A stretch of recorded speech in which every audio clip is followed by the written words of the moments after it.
Chapter 11. Now a certain man was sick, named Lazarus, of Bethany, the town of Mary and her sister Martha. It was that Mary which anointed the Lord with ointment, and wiped his feet with her hair, whose brother Lazarus was sick. Therefore his sisters sent unto him, saying, Lord, behold, he whom thou lovest is sick. When Jesus heard that, he said, This sickness is not unto death, but for the glory of God, that the Son of God might be glorified thereby. Now Jesus loved Martha, and her sister, and Lazarus. When he had heard therefore that he was sick, he abode 2 days still in the same place where he was. Then after that saith he to his disciples, Let us go into Judea again. His disciples say unto him, Master, the Jews of late sought to stone thee, and goest thou thither again? Jesus answered, Are there not 12 hours in the day? If any man walk in the day, he stumbleth not, because he seeth the light of this world. But if a man walk in the night, he stumbleth, because there is no light in him. These things said he, and after that he saith unto them, Our friend Lazarus sleepeth, but I go, that I may awake him out of sleep. Then said his disciples, Lord, if he sleep, he shall do well. Howbeit Jesus spake of his death, but they thought that he had spoken of taking of rest in sleep. Then said Jesus unto them plainly, Lazarus is dead, and I am glad for your sakes that I was not there, to the intent ye may believe. Nevertheless let us go unto him. Then said Thomas, which is called Didymus, unto his fellow disciples, Let us also go, that we may die with him. Then when Jesus came, he found that he had lain in the grave 4 days already. Now Bethany was nigh unto Jerusalem, about 15 furlongs off, and many of the Jews came to Martha and Mary, to comfort them concerning their brother. Then Martha, as soon as she heard that Jesus was coming, went and met him, but Mary sat still in the house. Then said Martha unto Jesus, Lord, if thou hadst been here, my brother had not died. But I know, that even now, whatsoever thou wilt ask of God, God will give it thee. Jesus saith unto her, Thy brother shall rise again. Martha saith unto him, I know that he shall rise again in the resurrection at the last day. Jesus said unto her, I am the resurrection, and the life. He that believeth in me, though he were dead, yet shall he live, and whosoever liveth and believeth in me shall never die. Believest thou this? She saith unto him, Yea, Lord, I believe that thou art the Christ, the Son of God, which should come into the world.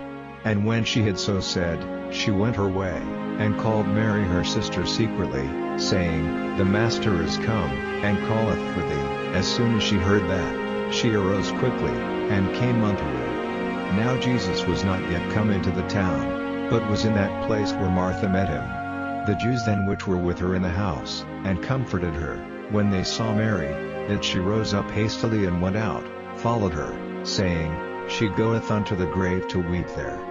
Then when Mary was come where Jesus was, and saw him, she fell down at his feet, saying unto him, Lord, if thou hadst been here, my brother had not died. When Jesus therefore saw her weeping, and the Jews also weeping which came with her, he groaned in the spirit, and was troubled, and said, Where have ye laid him? They said unto him, Lord, come and see. Jesus wept. Then said the Jews, Behold how he loved him. And some of them said, Could not this man, which opened the eyes of the blind, have caused that even this man should not have died? Jesus therefore again groaning in himself cometh to the grave. It was a cave, and a stone lay upon it. Jesus said, Take ye away the stone. Martha, the sister of him that was dead, saith unto him, Lord, by this time he stinketh, for he hath been dead 4 days. Jesus saith unto her, Said I not unto thee, that, if thou wouldest believe, thou shouldest see the glory of God? Then they took away the stone from the place where the dead was laid. And Jesus lifted up his eyes, and said, Father, I thank thee that thou hast heard me. And I knew that thou hearest me always, but because of the people which stand by I said it, that they may believe that thou hast sent me. And when he thus had spoken, he cried with a loud voice, Lazarus, come forth. And he that was dead came forth, bound hand and foot with grave clothes, and his face was bound about with a napkin. Jesus saith unto them, "Loose him, and let him go." Then many of the Jews which came to Mary, and had seen the things which Jesus did, believed on him. But some of them went their ways to the Pharisees, and told them what things Jesus had done. Then gathered the chief priests and the Pharisees a council, and said, "What do we? For this man doeth many miracles. If we let him thus alone, all men will believe on him, and the Romans shall come and take away both our place and nation." And one of them, named Caiaphas, being the high priest that same year, said unto them, "Ye know nothing at all, nor consider that it is expedient for us, that one man should die for the people, and that the whole nation perish not." And this spake he not of himself, but being high priest that year, he prophesied that Jesus should die for that nation, and not for that nation only, but that also he should gather together in one the children of God that were scattered abroad. Then from that day forth they took counsel together for to put him to death. Jesus therefore walked no more openly among the Jews, but went thence unto a country near to the wilderness, into a city called Ephraim, and there continued with his disciples. And the Jews' Passover was nigh at hand, and many went out of the country up to Jerusalem before the Passover, to purify themselves. Then sought they for Jesus, and spake among themselves, as they stood in the temple, "What think ye, that he will not come to the feast?" Now both the chief priests and the Pharisees had given a commandment, that, if any man knew where he were, he should show it, that they might take him. Chapter 12. Then Jesus 6 days before the Passover came to Bethany, where Lazarus was which had been dead, whom he raised from the dead. There they made him a supper, and Martha served, but Lazarus was one of them that sat at the table with him. Then took Mary a pound of ointment of spikenard, very costly, and anointed the feet of Jesus, and wiped his feet with her hair, and the house was filled with the odor of the ointment. Then saith one of his disciples, Judas Iscariot, Simon's son, which should betray him, "Why was not this ointment sold for 300 pence, and given to the poor?" This he said, not that he cared for the poor, but because he was a thief, and had the bag, and bare what was put therein. Then said Jesus, "Let her alone, against the day of my burying hath she kept this. For the poor always ye have with you, but me ye have not always." Much people of the Jews therefore knew that he was there, and they came not for Jesus' sake only, but that they might see Lazarus also, whom he had raised from the dead. But the chief priests consulted that they might put Lazarus also to death, because that by reason of him many of the Jews went away, and believed on Jesus. On the next day much people that were come to the feast, when they heard that Jesus was coming to Jerusalem, took branches of palm trees, and went forth to meet him, and cried, "Hosanna, blessed is the King of Israel that cometh in the name of the Lord." And Jesus, when he had found a young ass, sat thereon, as it is written, "Fear not, daughter of Sion. Behold, thy king cometh, sitting on an ass's colt." These things understood not his disciples at the first, but when Jesus was glorified, then remembered they that these things were written of him, and that they had done these things unto him. The people therefore that was with him when he called Lazarus out of his grave, and raised him from the dead, bear record. For this cause the people also met him, for that they heard that he had done this miracle. The Pharisees therefore said among themselves, "Perceive ye how ye prevail nothing? Behold, the world is gone after him." And there were certain Greeks among them that came up to worship at the feast. The same came therefore to Philip, which was of Bethsaida of Galilee, and desired him, saying, "Sir, we would see Jesus." Philip cometh and telleth Andrew, and again Andrew and Philip tell Jesus. And Jesus answered them, saying, "The hour is come, that the Son of Man should be glorified. Verily, verily, I say unto you, except a corn of wheat fall into the ground and die, it abideth alone, but if it die, it bringeth forth much fruit.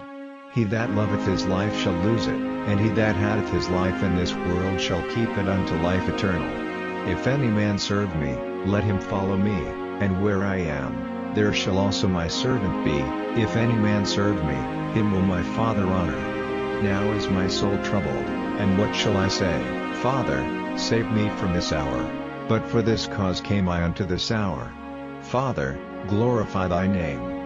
Then came there a voice from heaven, saying, I have both glorified it, and will glorify it again. The people therefore, that stood by, and heard it, said that it thundered. Others said, an angel spake to him. Jesus answered and said, This voice came not because of me, but for your sakes. Now is the judgment of this world. Now shall the prince of this world be cast out. And I, if I be lifted up from the earth, will draw all men unto me. This he said, signifying what death he should die.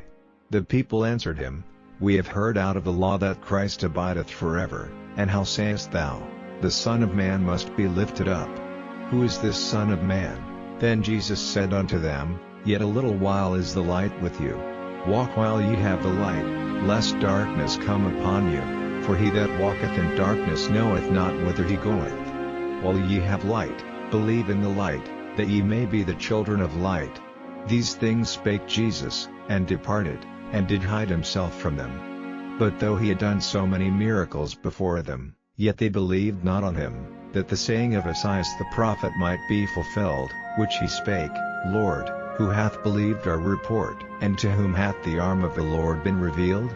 Therefore they could not believe, because that Esaias said again, He hath blinded their eyes, and hardened their heart, that they should not see with their eyes, nor understand with their heart, and be converted, and I should heal them. These things said Esaias, when he saw his glory, and spake of him. Nevertheless among the chief rulers also many believed on him, but because of the Pharisees they did not confess him, lest they should be put out of the synagogue, for they loved the praise of men more than the praise of God. Jesus cried and said, He that believeth on me, believeth not on me, but on him that sent me. And he that seeth me seeth him that sent me. I am come a light into the world, that whosoever believeth on me should not abide in darkness. And if any man hear my words, and believe not, I judge him not, for I came not to judge the world, but to save the world. He that rejecteth me, and receiveth not my words, hath one that judgeth him. The word that I have spoken, the same shall judge him in the last day. For I have not spoken of myself, but the Father which sent me. He gave me a commandment, what I should say, and what I should speak. And I know that his commandment is life everlasting. Whatsoever I speak therefore, even as the Father said unto me, so I speak.